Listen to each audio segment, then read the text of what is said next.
Hindi kaya Nay, may takot sila sa ibang tao? Nay? Hindi ko lang po maanohan. Kasi silang tatlo naman nalakad yan. Hindi kaya Nay, takot sila sa mga naging kalaro nila? Takot ba kayo sa ibang tao? Melissa? May nag-away ba sa inyo? Kasi ganyan kayo ay hindi kayo nagsasalita. Chris, kala ko ba ano ka na? Okay ka na? Wala kang gana ngayon? Naayos na lang kami Nay kasi di naman kami kinakausap. Di naman nagsasalita po. Yung biscuit di kinakain. Parang di po sila masaya na nandito po kami. Tara na. Tara na kuya. Tawagin mo na sila. Paunahin mo na sila dun. Baba na daw guys.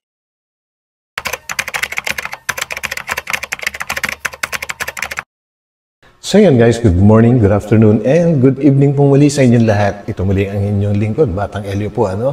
At ang ating bibigyan naman po ng reaction ngayon ay ang magkakapatid po na tinatawag nilang mahihain. Pero talagang mahihain nga lang ba sila guys? Or may kinatatakutan nga ba? Or hindi ko na alam kung ano pwedeng itawag din sa kanila guys. Pero sa tingin ko, itong muling pagbabalik ni Kalinga Prab para bisitahin yung tatlo na yon ay medyo may mga matutuklasan tayo dito and gumawa rin po ng eksperimento si Kalinga Prab para sa tingin ko, para patunayan kung totoo din yung mga sinasabi ng nanay nila. So yun guys, yan po ang ating bibigyan ng reaction ngayon and huwag po natin kakalimutang suportahan palagi ang buong Team Kalingap sa pangunguna po yan ni Kuya Bal Santos Matubang, Ate Ed The Vlogs, and syempre si Kalingap Prab po ano. And mega love shoutout po sa lahat po ng mga solid Kalingap supporters and ganoon na rin po sa aking mga subscribers, mga nagko-comment man dyan or mga silent viewers. Mega love shoutout po sa inyo lahat. So samahan po ninyo ako guys. Let's go!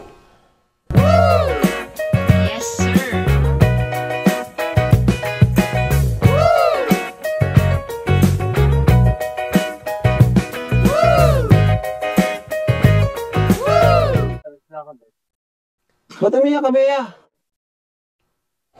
Umiyak si Bea, oh. Pawis. Hindi, umiyak siya. Hinuha, oh. Kawawa naman. Umiyak ka, Bea? Naluha sa'yo, Arjun. So yun guys, actually hindi ko na inumpisahan po sa pinaka-umpisa po talaga guys. No? Ang ginawa po kasi ni Kalinga Prab dyan ay pina-entertain niya yung tatlo kay Arjun po. Pero instead na ma-entertain po sila, ay umiyak po itong si Bea. Grabe guys. So tuloy po natin. Okay ka lang, Bea? Okay ka lang? Natakot ka kay Arjun? Ha? Laka Arjun, tinakot mo. Mabait ang anak mo. So, huwag kayong mag-alala. Si Arjun ay tinutulungan din namin, kagaya nyo. Dati namin siyang beneficiary. No? At talaga siya ay nagpapasaya ng mga viewers. So, yun. Chris, okay ka lang, Chris? Opo. Anong ginawa nyo ngayong, Chris? Ngayong mga nagdaang oras? Kanina, anong ginawa nyo kanina, Chris? Nagsakdo. Guys, ang sabi po ni Chris, nagsakdo. So, parang Ilocano rin pala ano, yung salita na nagsakdo. Kumbaga, ibig sabihin po ay nag-igib sa salitang Ilocano. So, yun po. Igib. Ayun. So, yun pala yung trabaho nyo. Kayo ba ay nagtatanim din? Nagtatanim ka? Hindi. Di sila Hindi nagtatanim, daw. Nay? Ha? Minsan, tinuturuan sila tanim. So yun guys, kasi sa mga mga nakaraang mga videos or uploads ni Kalinga Prab regarding sa tatlo na ito, ay hindi lang ni minsang beses na natanong ni Kalinga Prab ang nanay nila kung anong mga pinagagawa niya sa mga anak niya, kung anong mga trabaho ang pinagagawa. At ang madalas nga na nababanggit ng nanay nila ay sila nga po ay nagtatanim ng kanggos. And this time, natanong ulit, and ito nga si Chris sumagot na hindi daw. And ito na, sumabad naman yung nanay nila na tinuturuan daw niya minsan. So, 1 point. Pero marunong sila magtanim. Okay. So, ano ba talaga na yung trabaho po nila dito?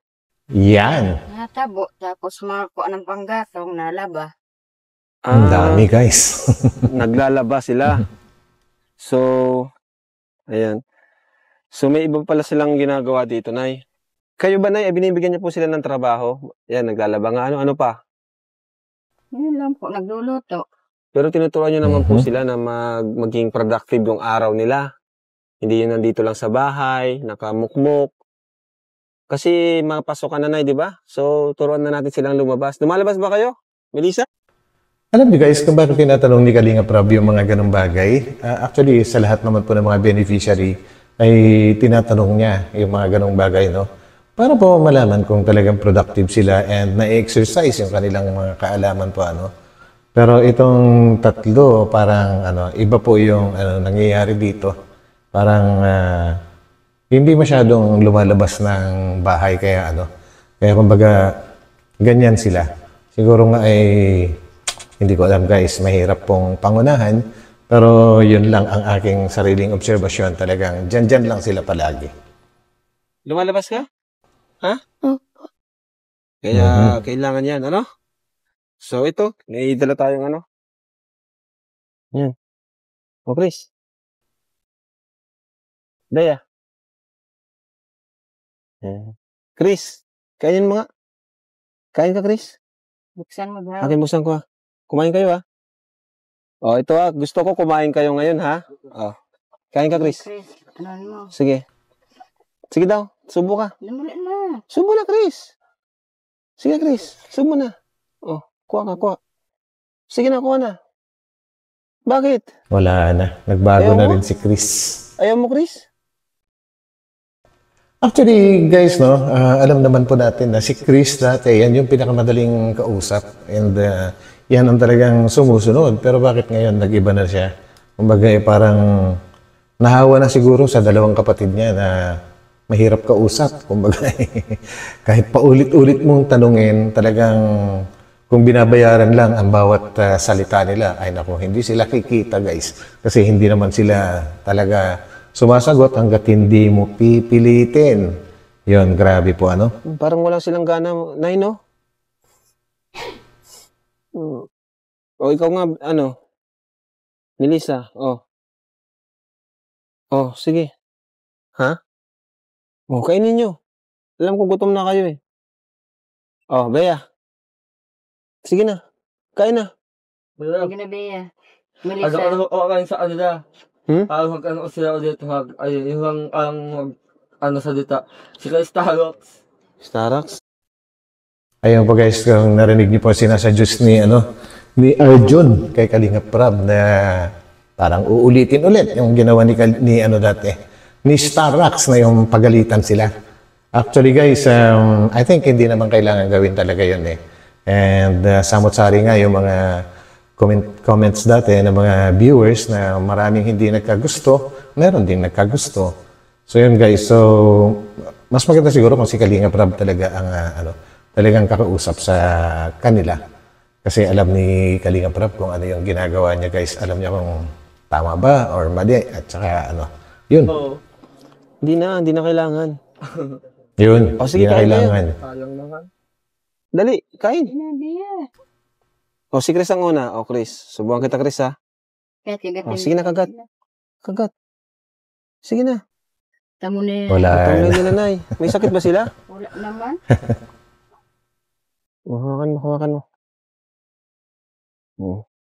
Ikaw Wala. nga. Ayaw mo? Ayaw mo? Busog ka? Busog ka? Kagat lang. Isang kagat lang. Sige na. Naburido na si Isang nanay. kagat lang. Sige na. One bite. Ayaw mo talaga? Sayang naman. Si Bea nga. So, Bea. Sige na, Bea. Si Bea, nakain na to si Bea eh. O, sige, Bea. Kagat ka. Naku, lalo Hawakan na. mo. Ikaw maghawak. Umiiwas pa. Sige nga, Bea. Pakita natin sa kanila, sa viewers. Nakakain kayo. O, sige na. Pakita lang natin sa viewers. Sige na. Para di kayo mabash. Sige na. Tamo na yan. Ay, magagalit ang viewers sa inyo yan. So yun guys, talagang talagang mahirap maintindihan po eh. Kasi kung totoong mahiyain, hindi naman po ganyan ang talagang mahiyain, no? And kung natatakot lang din, dapat hindi na rin sila humaharap. Siguro nga ay tama yung mga suggestion ng mga karamihan sa mga viewers na kailangan matingnan talaga sila ng isang eksperto, kaya lang hindi naman po pumapayag yung nanay nila po, ano. So, maano sa guys kumbaga, kung kagaya ko lang na ordinaryong tao, mahirap talaga intindihin itong mga behavior po nila. Hindi mo alam kung natatakot o nahihiya. Kumbaga, halo-halo na guys Pero kung natatakot nga lang, dapat sumasagot. Kung nahihiya, sumasagot din, di ba? And siguro kaya hindi masisisi yung iba kung bakit sila tinawag dati na zombie, dahil nga po para sila mga ganun, para mga zombie nga po na talagang halos walang reaction po So yun guys. Mga kalingap, Di baka ba nag-uusap na tayo na pag parang di pa rin sila ganun pa rin, Nay, no? Lumalala nga tayo niya, Nay. Di bali, tinuro ng papa niya sa inyo kanina. sinabi na sila ni Papa niya kanina? Opo. Hindi pa rin dapat sumusunod kayo sa magulang nyo kasi para din yun sa inyo. Kayo, Nay, kumusta naman kayo, Nay? Kumusta yung pag-aalaga nyo dito sa mga bata? Ano nangyayari po? Hindi, ano mga itsura, lagi na kayo ko. Ganyan naman ang itsura, laging nakayuko. Kung hindi pa siguro wala siguro sasabihin si Kalinga Prab dito, ay yun talagang ibig sabihin ni nanay. Talagang ganyan talaga sila. Normal na sa kanila yung ganyan. Basta may ibang tao, Nay, ganito sila. Opo. Kahit sinong tao, kahit hindi kami. Nasundan lang ni Kalinga Prab Pero pag kulang napunta dito, may ingay. Anong klaseng naiingay po? Nag-uusap sila? Hindi nagtatawanan. Ilang apat. Pero mahina lang. Mahina lang sila magsalita. Malakas po. Lakas naman pala. Kaya nga sabi ng asawa ko para daw mga palaka na ingay dito Para sa loob. mga palaka daw.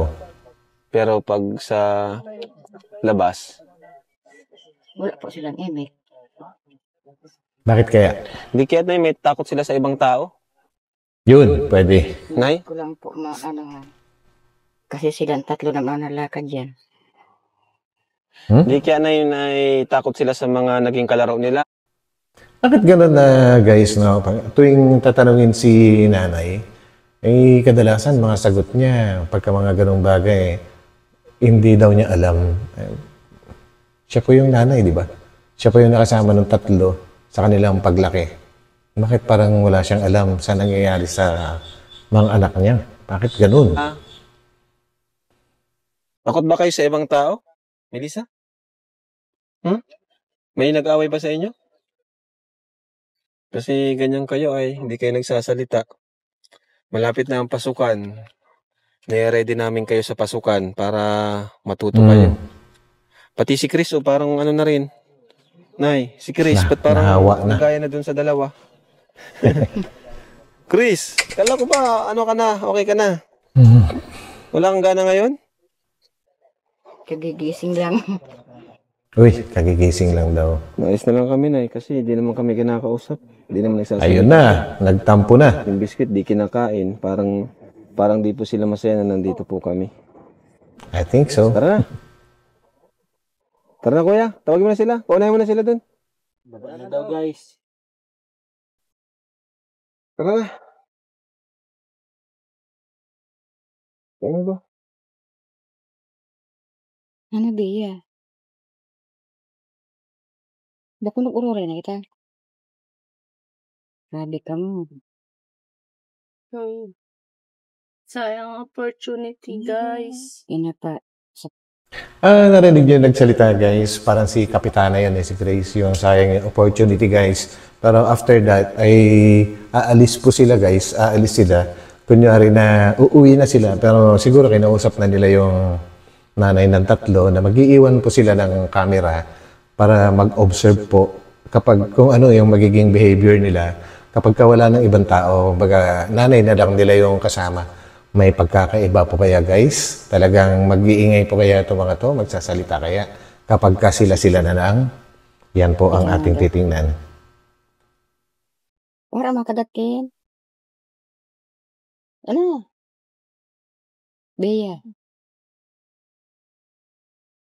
Gaton mo lang yan.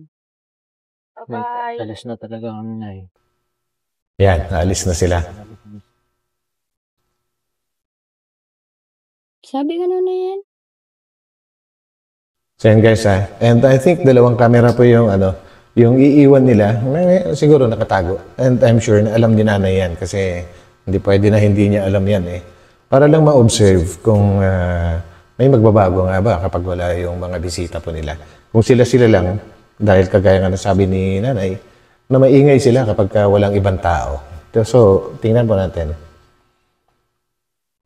Chris, ano na? Kamu na yan. Talagang arog na kamu kayan? Bea, militay. Sorry guys sa mga hindi po nakakaintindi ng salitang Bicolano. Nakagaya ko po pero panoorin na lang po natin at i-observe natin kung may kung may pagkakaiba nga ba, kung merong bisita o wala. So let's go. Siguro mo na kang pagbabago. Para makagat mo kang biskwit mabunin din.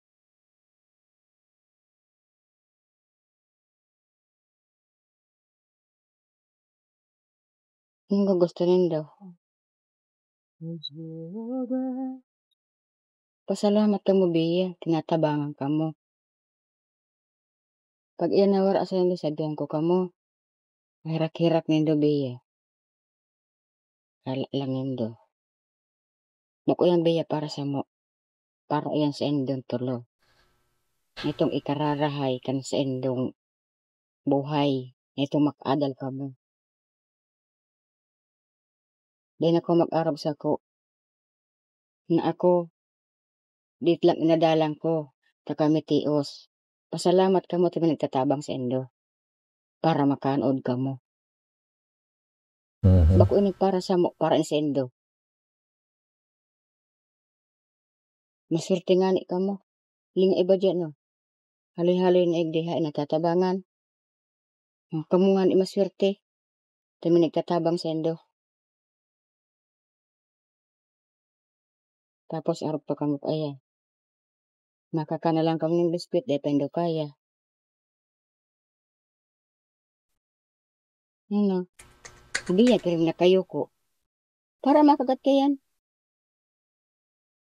Maraot baga makagat kang biskwit. Pero binabali, wala lang hindi ang nag-iibisin ng tao.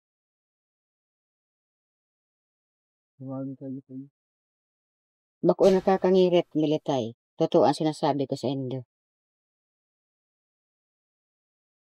Para iya si kapakanan nindo.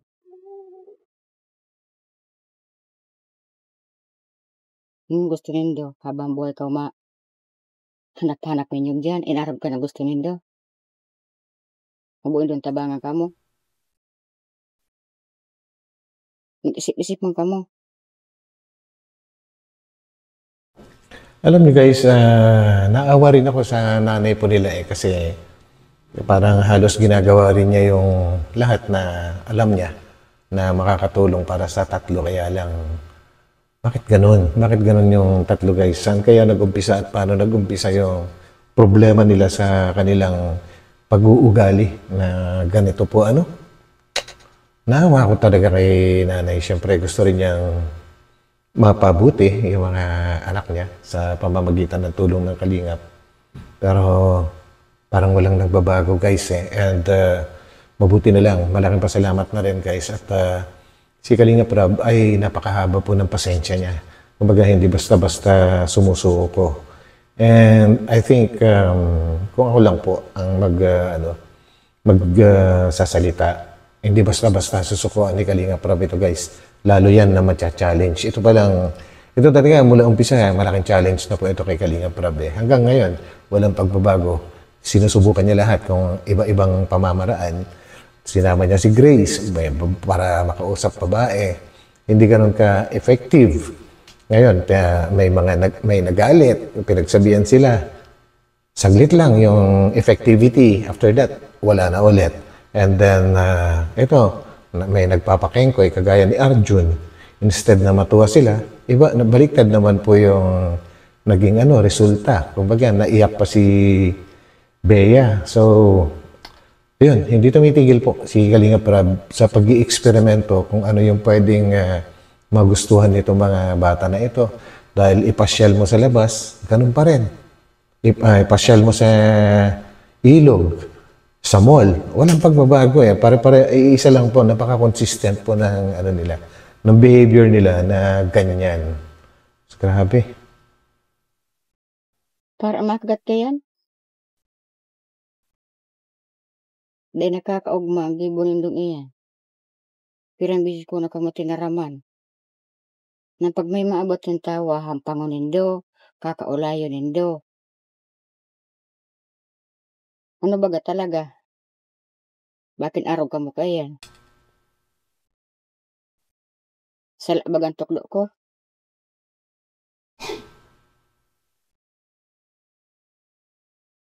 Datang marekan tayo nindong iyan. Gasino makagat ka biskuit na yan? Narakan tarambirin. Saan ka mo nakailing sa lanob?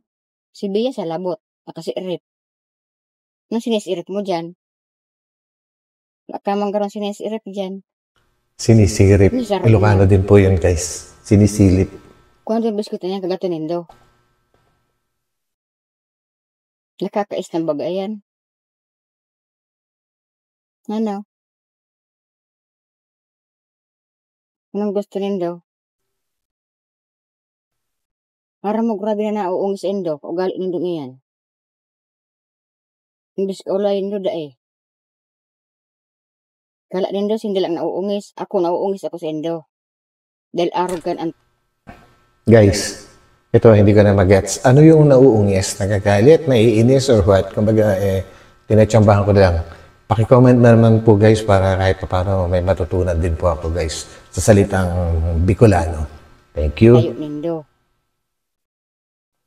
Imbis maugmang magurang nindo dae. Bia. Gusto nindo hungitong ko pa ka mo? Ha? Okay lang kayang Bia. Yan lang mo milipay daw, asarong iyan mo. Yan lang mo, kagaton mo iyan. Ayaw talaga nilang kumain. Tagang araw na kamukha yan. Habo talaga doon tabang ako kang tao. So yun guys, no? Andyan man o wala silang Kalingap Rab sa harapan po nila ay parang wala naman pong pagbabago, ano? Kasi kung totoo yung sinabi ng nanay po nila na kapag wala silang kaharap na ibang tao, ay masayahin po sila. Parang wala din. Hindi ko alam kung ganyan na talaga sila guys or hindi kasi natin alam eh. Kumbaga napaka-limited po ng mga at nagbe-base lang po tayo sa mga napapanood natin na upload ni Kalingap Rab. Yan lang po ang ating nare-reactionan. So guys, ang haba pa nitong video na ito pero wala pong nagbago. Wala. Hindi talaga sila nakipag-usap sa nanay nila. Kaya dito ko na lang puputulin. And so yun guys, ang aking sariling obserbasyon lang, ewan ko lang din po sa inyo, ano? Pa-comment na lang po kung anong obserbasyon ninyo. Ang sa akin po kasi guys, ay parang ganyan na talaga sila. Kaya may tao o walang ibang bisita, ay talagang normal na sa kanila yan. Kaya lang siguro sinasabi ng nanay nila na gano'n, ay opinion ko lang po ito ha, opinion ko lang guys. Kaya siguro sinasabi ng nanay nila na masayain sila. Parang ano mga yung sabihin ni Kalingap Rab na normal lang sila na tao, kumbaga nahihiya lang. Pero parang hindi ganun po yung aking pang-intindi dito. So yun, at sana darating ang araw na malaman po natin kung ano talaga yung problema nila, ano. Pero ako naniniwala po sa inyo na mga viewers na yung suggestion nyo dati na patingnan po sila sa psychiatrist at sa mga eksperto po sa ganyang behavior po, ano. Siguro yun ang pinaka-the best kasi mahirap intindihin eh. Guys, kung sino man na nakakaintindi sa inyo dito ngayon na makakapanood ng mga eksperto dyan, alam ko na marami ring nanonood na mga mga professional eh. Pa-comment na lang po para matuto naman po kami at maintindihan namin kung ano nga ba ang problema nitong magkakapatid na ito. So yun guys, hanggang dito na lang and ito muli ang inyong lingkod, Batang Elio. Magkita-kita po tayo ulit sa aking susunod na upload. So ingat po kayo and God bless. Bye-bye po muna pansamantala. Bye-bye.